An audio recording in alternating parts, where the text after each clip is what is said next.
The match flared like a gunshot in the recycled airport air. A thin hiss, a lick of orange, then the smell of burning paper cut through the sterile scent of floor polish and jet fuel. Gate B12.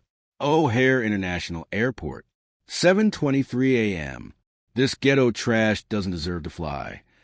Gate agent Brenda Martinez said it quietly, but not quietly enough. Her voice carried, sharp, venomous, dripping with contempt. The words landed like bullets in the hum of boarding announcements and rolling suitcases. In her manicured hand, the corner of Maya Johnson's passport caught the flame. The burgundy cover blackened, bubbled, and curled as gold lettering warped into molten blisters. "Hey, what are you doing?" someone shouted. Phones rose like a wave. Dozens of them. Passengers frozen in shock. Screens glowing in shaky hands. Maya stood still. Completely still. Her hand hovered midair as if motion itself might make things worse. She was 28, dressed in dark jeans and a slate blazer, a messenger bag slung over one shoulder. Calm, controlled, but her eyes flicked once to the boarding clock overhead. 38 minutes to departure. Brenda smiled. It wasn't a nervous smile. It was the satisfaction of someone convinced the rules didn't apply to her. She dropped the match. The flame licked up the passport's edge like a living thing. "Pick up your boarding pass," Brenda said, brushing Maya's ticket from the counter with the back of her hand. It fluttered to the dirty floor. "On your knees, honey." The crowd gasped. A few whispered protests. A teenage girl in a denim jacket lifted her phone higher. Live, O'Hare B12 blinked across her screen. Viewer count. 8K, 9K, 12K. Maya's voice came low and level, almost scientific. "You're burning a federal document." Brenda didn't even look up. "I'm burning a fake. You think I don't know what real passports look like?" She jabbed the corner of the smoldering book deeper into the flame. Ash drifted upward, delicate as snow. Across the concourse, the security alarm gave a half-hearted chirp as the smoke met a sensor.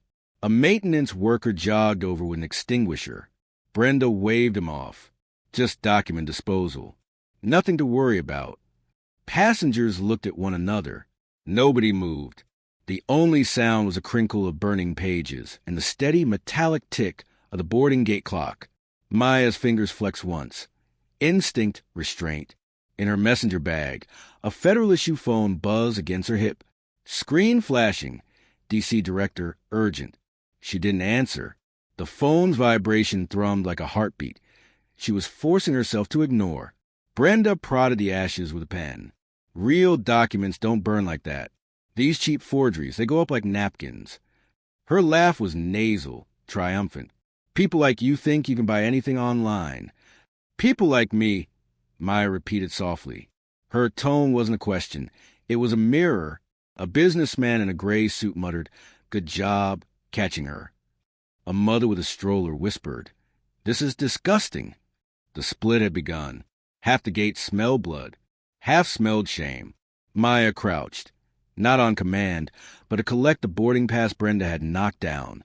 Her fingers brushed the paper, now creased and stamped with someone's shoe print.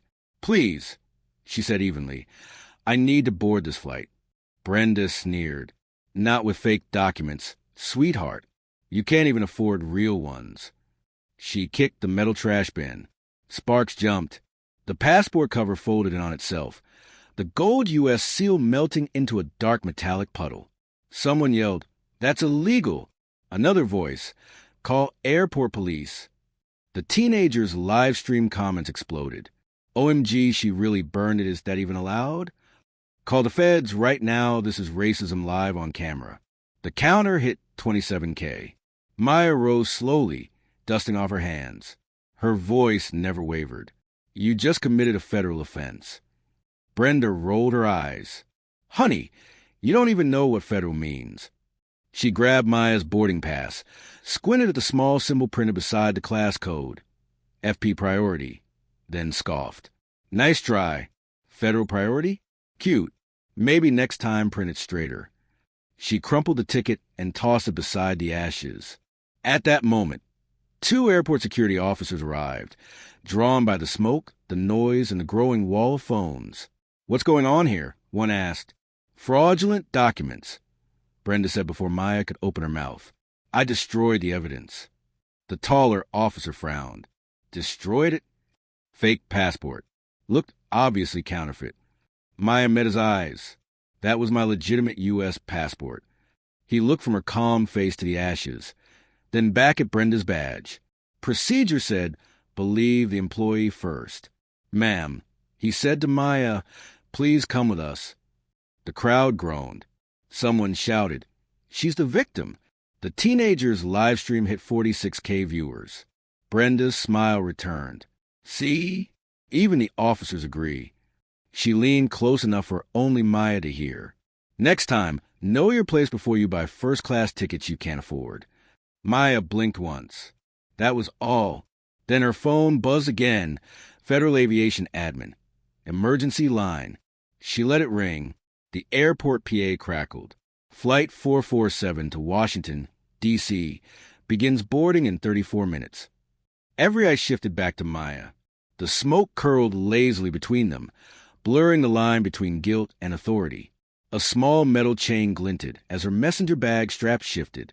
Nobody noticed, not yet, but the glint came from a gold badge tucked just inside the flap. Brenda planted her hands on her hips. Security, take her somewhere private. She's making a scene. The officer hesitated, uncertain. The businessman nodded toward Brenda. Do it. We can't hold up the flight for this nonsense. Maya adjusted her bag on her shoulder, expression unreadable. Her composure was unnerving. Like a storm while everything around her spun. The teenage live streamer whispered to her camera. She's not scared. Why isn't she scared? The fire had died, but the smoke lingered, a ghost of burnt authority twisting toward the ceiling. Brenda poked the ashes again, still talking. You know what's funny? Real passports have this little hologram thing. See, this one just melted. Total fake. Good thing I saved the airline a lawsuit. Maya finally looked directly at her. Her eyes were calm, surgical. You didn't save anything, Ms. Martinez. You just opened one. Brenda snorted. Oh, yeah? What's that supposed to mean? The teenager's phone pinged as comments exploded again. She's too calm. This is weird. Why does she sound like a lawyer? She said opened. Open what? Maya's federal phone buzzed again. Same caller. D.C. Director. FAA Ops. This time she silenced it with one fingertip. She turned to the officers. Gentlemen, would you prefer to handle this quietly or publicly? They looked confused. Brenda rolled her eyes. Listen to her. Handle this quietly, like she's someone important. Maya stepped closer, lowering her voice so only the nearest microphones could catch it. You're right, she said. I'm someone very important to this airport. Her tone was surgical calm, the kind that made the air itself hesitate. She glanced once more at the countdown clock. 32 minutes to departure. The teenage live streamer whispered into her mic. Something's about to happen. And then Maya smiled. Not the kind that asks for mercy, but the kind that knows exactly how this ends. The kind of smile that says, I've been waiting for you to make this mistake. Cut to black. If you're enjoying this story, please subscribe to support the channel. Smoke still hung over Gate B12 like the memory of something sacred defiled. The match was long dead, but its scent, acrid chemical, unmistakable, clung to the air vents and everyone's conscience. Passengers hadn't moved. They hovered in clusters now, mothers clutching kids, businessmen pretending not to record, and teenagers who were recording. Phones held high like torches at a modern-day trial. At the center stood Maya Johnson, framed by the soft flicker of emergency lights that blinked from a nearby detector. The burned remains of her passport smoldered in a silver waistband beside Brenda Martinez, who was basking in her own false heroism. Everything's under control, Brenda said to no one in particular, voice brimming with superiority. Fraudulent documents have been disposed of per protocol. Her words were clean practice, like someone used to rewriting their actions into policy. Per what protocol? A voice shouted from the crowd. Brenda ignored it, snapping her gum. Just doing my job. Folks, these scammers are getting smarter. Maya's gaze was level, still unreadable. Her calm was starting to unnerve people. That calm, not defiance, not fear, just control, was its own kind of power. The teenage live streamer, Sarah Carter, angled her phone closer. "Guys," she whispered into the mic, "the agent actually burned it. The passport's gone. Like, melted gone." Her viewer count surged. 23,000, 36,000, 51,000. Someone near the window murmured, "That's a federal document. She can't do that." But Brenda heard only what she wanted. "Ma'am," she told Maya, "people like you think you can trick systems, but I've been doing this 15 years. I can smell fakes." 15 years of what? Maya asked quietly. The question wasn't sarcastic. It was surgical, slicing clean through Brenda's bravado. The officer beside them, Mike Torres, shifted uncomfortably. His badge caught the sunlight and reflected into his own eyes. "Let's de-escalate, folks." "Nothing to de-escalate," Brenda snapped. "Criminals caught." She gestured at the ashes with her pen, still smoking slightly. "See that? Fake paper burns faster. This is what happens when you think you can cheat the system." Maya didn't move. She just looked down at the curling edges of her destroyed identity. The gold U.S. Eagle emblem had melted into a single metallic teardrop. Her life, her work, her travel history, reduced to ash. Her breathing was steady, but there was a storm behind her eyes.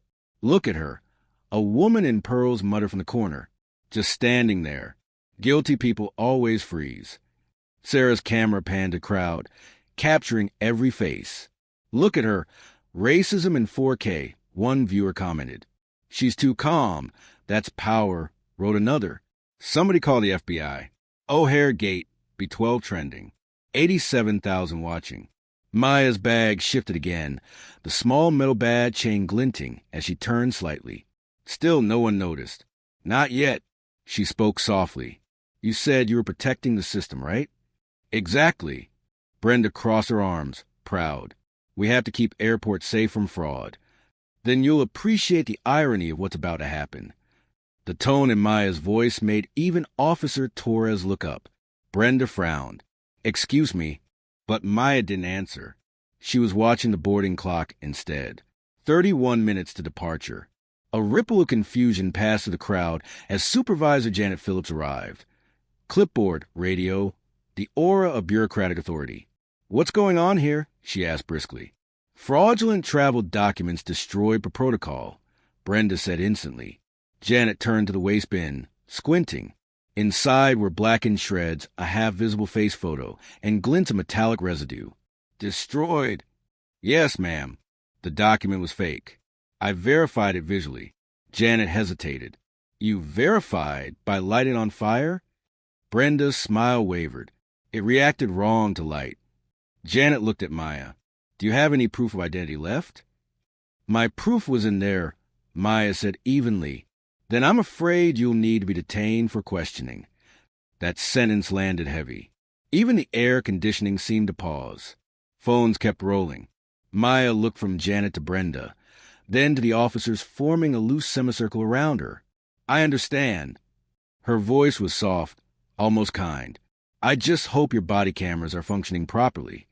Torres blinked. "Ma'am, you're about to need them." Sarah's live stream feed ticked up again. 121,000 viewers. Comment bubbles flew like sparks. "She knows something. That tone, she's somebody important. Bro, this is about to go federal." But no one at Gate B12 heard the internet roar. All they saw was a quiet woman standing calmly in the middle of a mess she didn't make, and the guilty conscience of a crowd that didn't yet know it was complicit. Brenda tried to reassert control. "You think being calm's going to save you? Newsflash, sweetheart. You don't get to fake your way through federal travel security." "Federal," Maya repeated. The word rolled off her tongue like a warning. She almost smiled. Almost. Behind her, the boarding clock ticked to 28 minutes. Her phone vibrated again. FAA, emergency line. Priority alert. This time, the ringtone was distinctive. The federal emergency tone reserved for government-issued devices. Everyone heard it. "What's that ringtone?" the officer asked. Looks like one of those government phones, said a passenger. Brenda seized on it instantly. Probably stolen. Scammers grabbed those to make themselves look official. Her voice cracked just slightly. Janet leaned in. Ma'am, if that's a government phone, you're in even deeper trouble. Maya exhaled slowly. The restraint in her body language wasn't weakness. It was control at a molecular level. The kind of control people mistake for submission, right before it breaks their world open. I'd like to make a call, she said. Denied, Brenda snapped.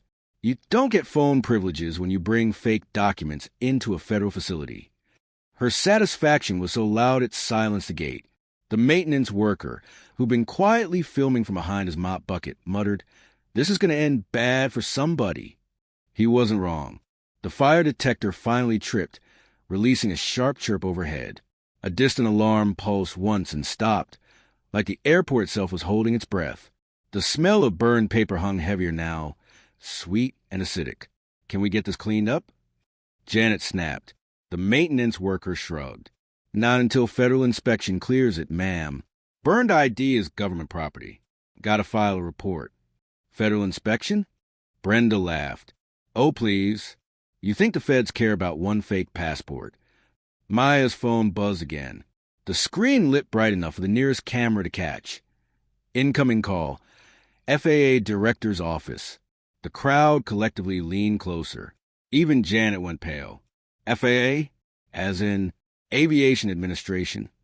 Brenda waved it off. Fake phone. Fake documents. Fake everything. But her voice was trembling now, a tiny crack forming in the wall of arrogance. Maya adjusted her bag again. The metal badge chain caught a ray of light, flashing unmistakably for half a second. Sarah gasped into her phone. Wait, what was that? Did you see that? She's got some kind of badge. Zoom in. Is she FBI? FAA? Oh my God, this is real. This is about to blow up. 247,000 viewers. Officer Torres saw the glint, too. He stepped forward. Ma'am, what's that in your bag? Maya looked at him, calm as ever. My credentials. Mind if I see them? I prefer to handle them myself. Criminals don't get preferences, Brenda spat. Her voice had lost all confidence.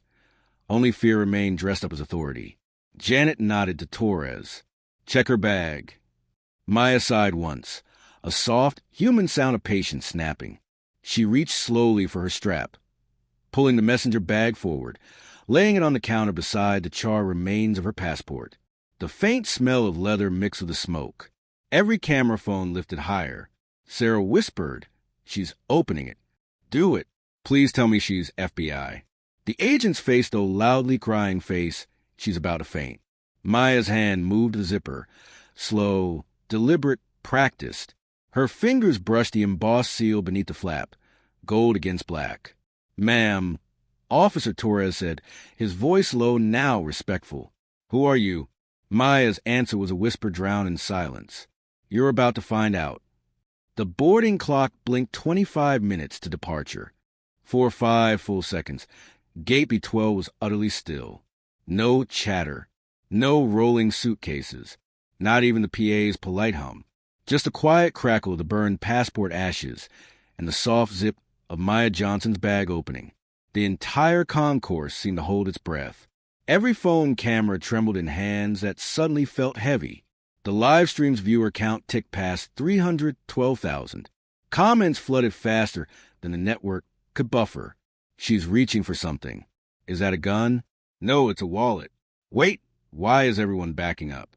Bro, she's about to flip this whole thing. Brenda Martinez's smirk faltered as Maya pulled out a black leather credential wallet, thick, well-worn, official-looking. Its edges were embossed with a faint gold federal seal. Fake IDs now, Brenda said, voice sharp but shaking. You people really... Maya laid the wallet flat on the counter beside the ash-filled bin. Her fingers were steady. She opened it. 2 things glinted under the fluorescent light. A metallic badge crowned with gold eagle and a laminated identification card bearing her face. Federal Aviation Administration. Chief Inspector, Criminal Enforcement Division. The crowd gasped. Even the hum of distant gates, seemed to stop. Officer Torres took a step back, his hand instinctively brushing the radio on his shoulder. What is this?" he murmured. Brenda blinked, trying to laugh. That's not real. Those fake badges you can order online? I've seen." Maya looked her straight in the eyes. "Would you like to verify it to the Federal Law Enforcement Officer Safety Act database?" she asked softly. "Badge number 4782. Her voice carried the exact calm of someone used to ending careers with paperwork. Janet Phillips, the supervisor, paled. "You're your FAA?" "Chief Inspector," Maya corrected. "Criminal Enforcement Division." Phones rose higher. Gasps rippled outward like a physical wave. The teenager Sarah whispered into her mic. "Oh my God! She's the FAA. She's federal." Her viewer count exploded. 497,000, 563,000, over 600,000. Maya turned to the officers. "Gentlemen, please document the scene. You are now standing in an active federal investigation." Brenda's pen slipped from her hand and clattered against a tile. I didn't know," she stammered.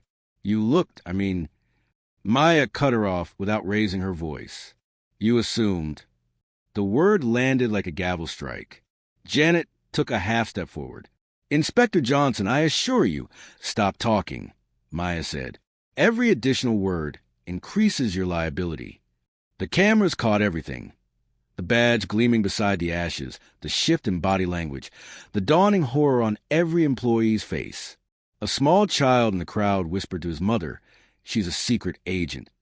And maybe in that moment, she was the quiet kind who dismantles injustice with nothing but restraint and law. Maya reached into her blazer pocket and withdrew a federal-issue tablet, unlocked it with a thumbprint, and opened a case file interface.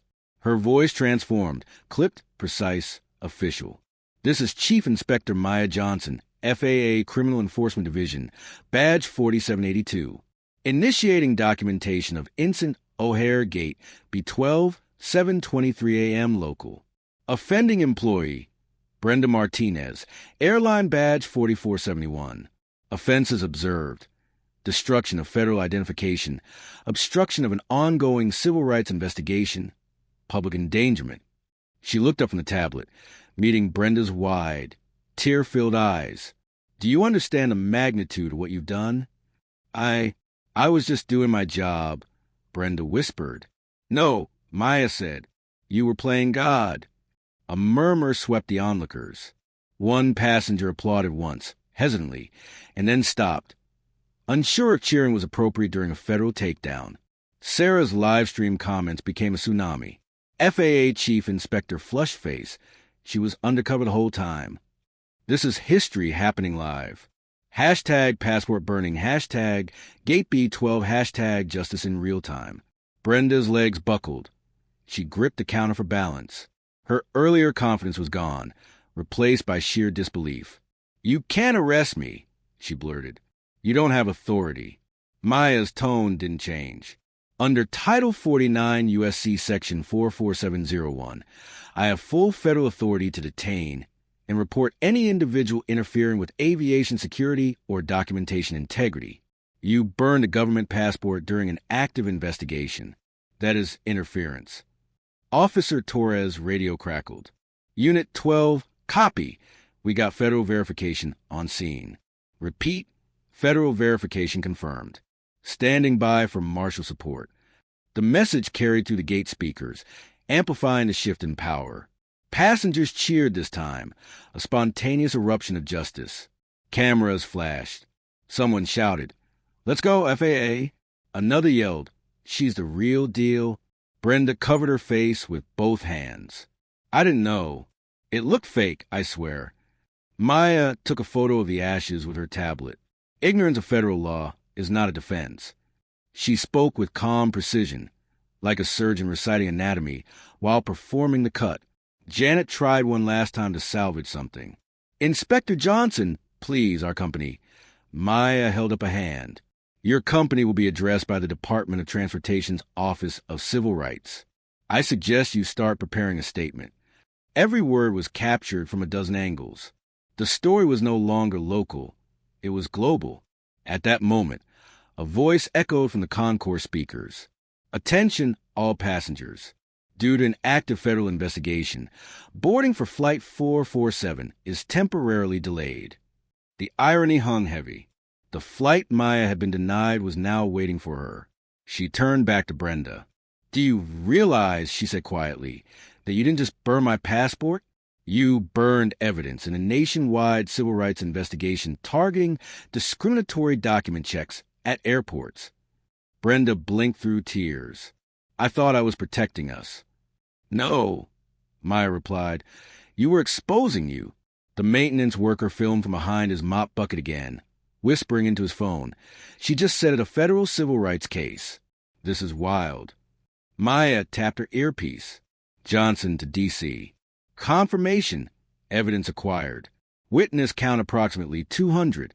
Digital documentation from multiple civilian sources. A voice on the other end. Calm, male, authoritative. Replied loud enough for nearby microphones to catch. "Copy that, Chief. Response team en route. ETA 8 minutes. Secure the scene." Maya ended the call and turned to the stunned crowd. For everyone recording, she said, "Thank you. Your videos are now part of a federal evidence chain. Do not delete them. Email addresses for submission will be provided shortly." The crowd broke into applause, hesitant at first, then swelling into a roar. Passengers clapped. Some cried. Others simply stared at Brenda, the woman who'd thought herself powerful, now trembling under the weight of her own arrogance. Janet whispered, "My God, this is going viral." Maya looked at her. "Good. Sunlight is the best disinfectant." She began collecting the burned passport fragments with gloved fingers, placing them carefully into evidence bags. Each motion was slow, deliberate, the way one would handle the ashes of a fallen flag. Brenda stepped backward until she hit the counter. "I can fix this," she muttered. "I'll apologize. You can't unburn federal property," Maya said. "And you can't unrecord 600,000 witnesses." The teenager's live stream feed surged past 900,000 viewers. Hashtags exploded across platforms. Hashtag O'Hare Firestorm, hashtag she was the inspector, hashtag justice at gate B12. Officer Torres lowered his radio and looked at Maya with something like reverence. "What do you want us to do, Chief Inspector?" "Preserve the crime scene. Detain Ms. Martinez. And please," she added, glancing at the cameras, "smile. The world's watching federal integrity in action." He nodded, a replacing confusion. Brenda sagged into a nearby chair, mascara streaking down her cheeks. "Please," she whispered. "I didn't mean, you meant every word," Maya said softly. "That's the problem." Outside, sirens wailed, the incoming federal response. Inside, every passenger leaned forward, phone still rolling. Maya straightened, her badge gleaming under the cold airport lights. She looked down at the still-smoking waistband. "Evidence preserved," she said quietly, tapping the screen of her tablet. "Case file sealed." Then, louder, for everyone to hear, "Justice, ladies and gentlemen, is now boarding at gate B12." The crowd erupted again. Applause, cheers, disbelief, vindication. Brenda buried her face in her hands. And across the world, millions watched live as the woman once humiliated reclaimed her dignity with absolute authority. By the time the sirens pierced the air outside O'Hare's terminal, the world was already watching. Over 1.2 million people were tuned in across TikTok, Instagram Live, and YouTube. The tag hashtag GateB12 had hit #1 worldwide. And in the middle of it all stood Maya Johnson, still calm, still immaculate, framed by smoke and flashing lights. "Federal units inbound," Officer Torres announced into his radio. Passengers turned toward the terminal windows, where 3 black SUVs rolled to a stop at the curb, hazard lights slicing through morning fog. Doors opened. U.S. Marshals stepped out. The murmurs started low. Disbelief, excitement, dread, and built into a human wave that rippled through the gate. Brenda Martinez sat frozen behind her counter, staring at the ashes she had created. Her world was ending, and she knew it. Maya didn't look at her. She was too busy coordinating the response, like a conductor in a symphony of accountability. "Secure the perimeter," she said into her earpiece. "Establish witness lanes for statement collection. Preserve the primary evidence in situ." Every word was calm, clipped, efficient, proof that she'd done this before. "Chief Inspector Johnson." A deep voice called as the first marshal approached, badge gleaming. "Deputy Santos, Chicago Field Office." "Welcome, Deputy," Maya replied. "Evidence is contained in that waste bin. Primary suspect, Brenda Martinez, airline employee badge 4471. Secondary supervisory negligence, Janet Phillips." Santos gave a short nod. "Understood." He gestured, and two marshals moved toward Brenda. Brenda's chair scraped backward as she stood, trembling. "Wait," she stammered. You can't arrest me. This is a misunderstanding." Santos read from the warrant he'd received en route. "Brenda Martinez, you are being detained for the destruction of federal identification and obstruction of a civil rights investigation." The words hit her like physical blows. "No," she pleaded. "No, I didn't know she was—" "Federal law does not require knowledge," Maya interrupted softly. "It only requires that the act was willful." Phones captured every angle. The cuffs, the tears, the crowd's eruption of vindication. Passengers cheered. Some chanted, "Justice! Justice!" One man shouted, "That's what you get for burning her passport." The noise swelled, echoing down the terminal. Gate B12 had become a courtroom. Brenda's mascara streaked her cheeks as the marshals led her past the cameras. "Please," she begged, "I'll lose everything." Maya turned slightly, voice calm but cutting. "You already did." The teenage live streamer, Sarah, wiped tears from her eyes as she narrated to her phone. "They just cuffed her. The marshals are literally here. This is history." Inside the concourse, airline management scrambled. A man in a Navy suit, Tom Rodriguez, the gate manager, burst through the crowd, face pale. "What's going on here?" he demanded. "Why are there federal agents in my terminal?" Maya turned her tablet toward him, displaying the live evidence log. "Destruction of government property, obstruction of justice, and civil rights violations," she said evenly. "All on record, all streamed to approximately 1.3 million viewers." Tom's mouth fell open. "Good morning to you, too," Maya added. Behind him, Corporate Vice President Patricia Hawthorne arrived, flanked by two attorneys in immaculate suits. She looked like someone who could buy silence with a phone call, until she saw Maya's badge. Her confidence cracked instantly. "Chief Inspector," Patricia said carefully, "we're cooperating fully. Please know this employee's actions do not represent our company." Maya turned her gaze on her, the kind of gaze that made CEOs sweat through silk. "I've reviewed your employee files, Ms. Hawthorne," she said. 17 prior discrimination complaints against Ms. Martinez, all dismissed without investigation. Patricia blinked. That can't be right." Maya's tablet screen glowed between them, displaying documented complaints. "It's accurate," Maya said. "Your deliberate indifference established corporate liability." The attorneys whispered frantically, scrolling through internal databases on their phones. Outside, news vans began parking. The story was already on cable. Across every screen in the terminal, breaking headlines rolled. Gate agent burns passenger's passport. Passenger revealed to be federal chief inspector.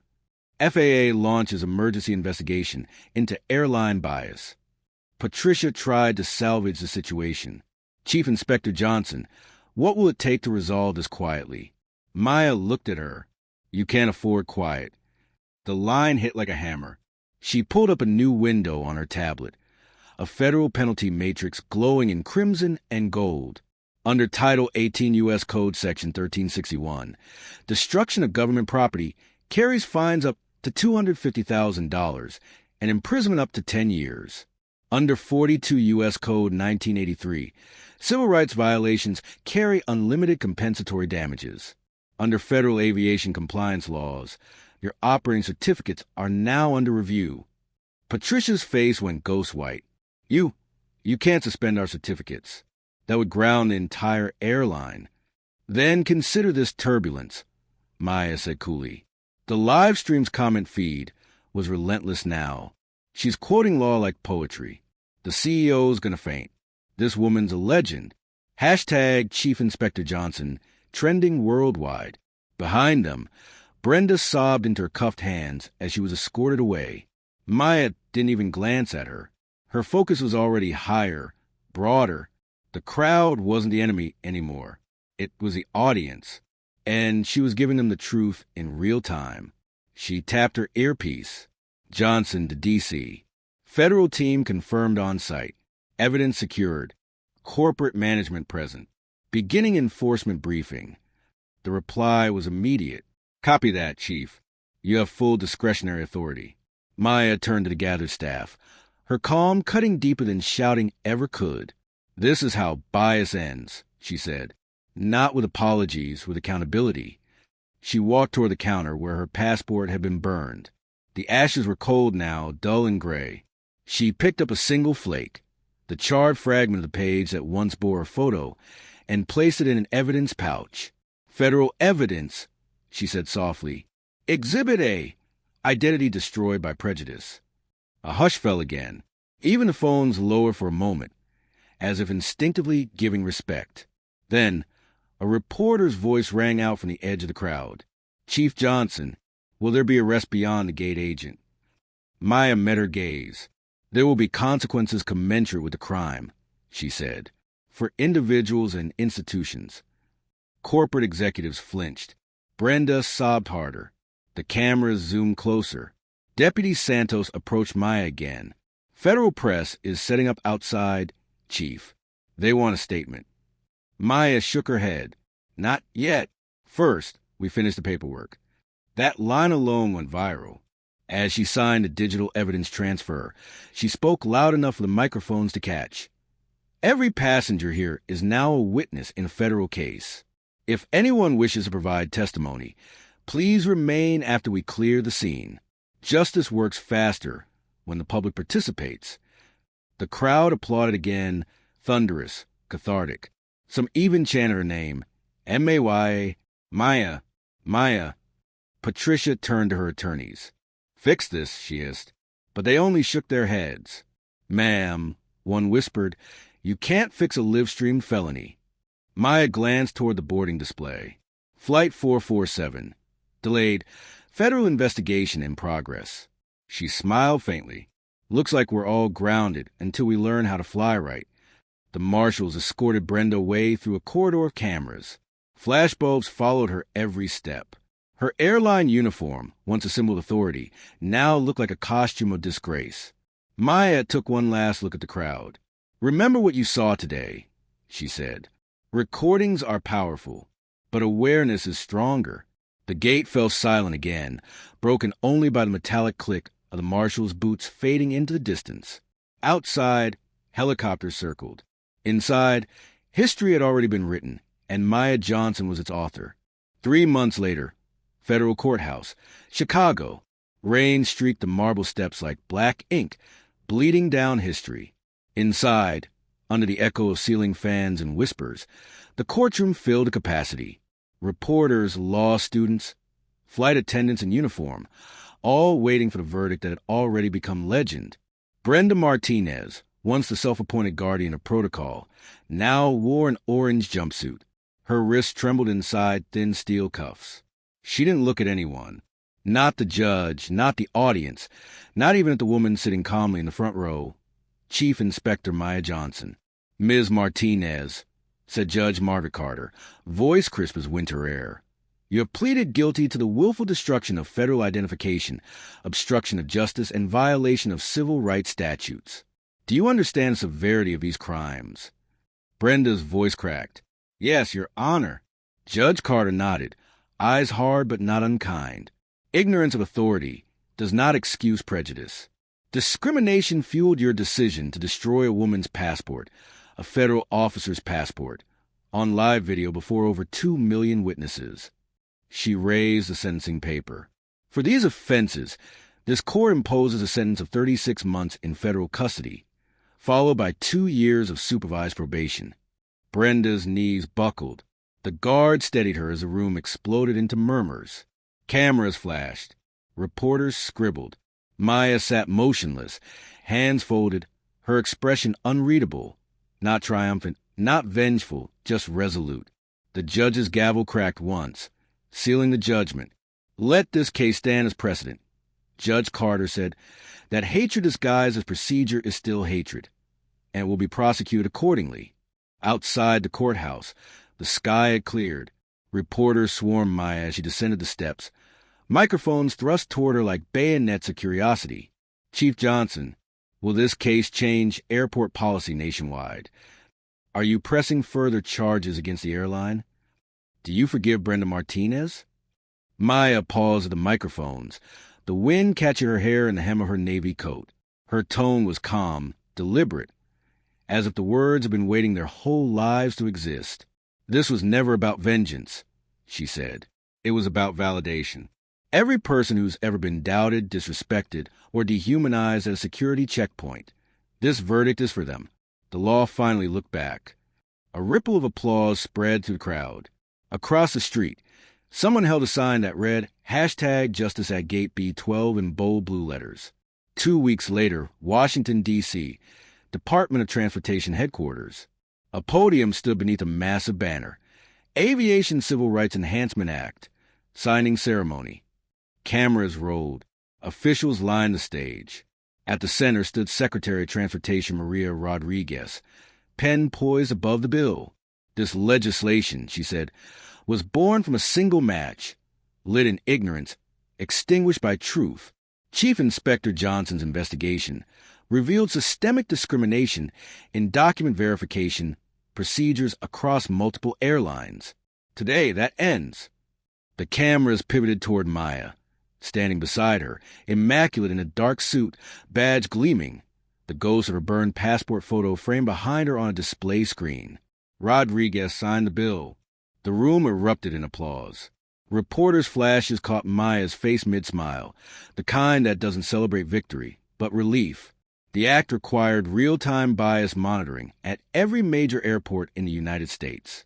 AI systems would now analyze tone, delay, and behavioral discrepancies in customer service interactions. If a passenger was treated differently based on race, gender, or appearance, an alert would ping directly to the FAA. The world had changed, not through violence or slogans, but through evidence and law. O'Hare International Airport, Gate B12. A new plaque gleamed beneath the digital board, dedicated to equal treatment under federal law. The gate looked different now, brighter, cleaner, human. Employees wore body cams connected directly to the FAA compliance network. Every interaction was logged, timed, analyzed. Tom Rodriguez, once the flustered gate manager, now bore a new title, Federal Compliance Director. He gave a tour to journalists. "We process 2,800 passengers a day," he explained. "Bias complaints have dropped 89% since implementation." He glanced at the plaque. "That's her doing." Brenda Martinez, now inmate #4471C, sat in a community center classroom, head bowed over a worksheet titled Understanding Implicit Bias. The sound of chalk scratching a whiteboard filled the room. She spoke to a circle of service industry trainees. "I destroyed more than a passport," she said quietly. "I destroyed my career, my reputation, and someone else's dignity. Don't make the same mistake." Her words hung heavy, but her eyes, finally, carried understanding. Sarah Carter, the teenage live streamer, had turned activism into a mission. Now 21, she ran a nonprofit called Proof Over Pain, training students on how to safely document discrimination. Her voice narrated a short documentary for the FAA. "I filmed the moment a woman's identity was burned. What I didn't know was that I was filming the start of a civil rights revolution." Her original live stream had surpassed 47 million views. In classrooms across America, teachers use it as a lesson in digital accountability. Federal Aviation Administration headquarters, Maya's office. Her desk was immaculate, her window view of the Capitol serene. On the wall behind her hung one framed artifact, the half-burned photo from her old passport, sealed under glass, half her face blackened, half unscathed, a portrait of survival and change. Her assistant entered quietly. Director Johnson, the aviation executives are waiting for bias training summit. Maya nodded. Tell them I'll be right there.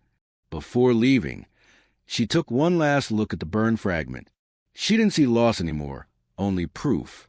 Proof that dignity under fire could rewrite an entire system. At the Summit Auditorium, Maya took the stage before hundreds of airline CEOs and federal officials. Her presence commanded silence before she spoke a single word. We can't legislate compassion, she began, but we can regulate fairness. The crowd leaned in. The match that burned my passport didn't just destroy a document. It ignited reform. From now on, discrimination will no longer hide behind customer service smiles or procedural excuses. The era of "I didn't know" is over. Applause thundered through the hall. Reporters scribbled every word. Maya closed her speech with the same line she had told the cameras at Gate B12. Justice isn't loud. It's consistent. That night, the city slept under the quiet hum of progress. Screens across the world replayed the video that started it all. The burned passport, the badge reveal, the federal takedown, now edited into documentaries, news specials, and motivational seminars. Some called her the Iron Inspector. Others called her the woman who grounded an airline. Maya called it her job. She stood by her office window, watching planes ascend into the night sky. Thousands of journeys proceeding smoothly, because one woman refused to break character under humiliation. Her phone buzzed with a message from the FAA director. Proud of you, Maya. The industry will never be the same. She smiled, pocketing the phone, and whispered to the empty room. Good. It's about time. The camera pulled back to the glass, framing her against the sprawling city lights of Washington, D.C. Every window reflection caught her badge, glowing gold under the office lamp. Below her desk, the burned passport fragment rested in its frame, illuminated softly like an eternal flame. Text faded in across the screen. The ashes of injustice became the spark of reform. Federal Civil Rights Enforcement Division, 2025. If you like this story, please subscribe to support this channel.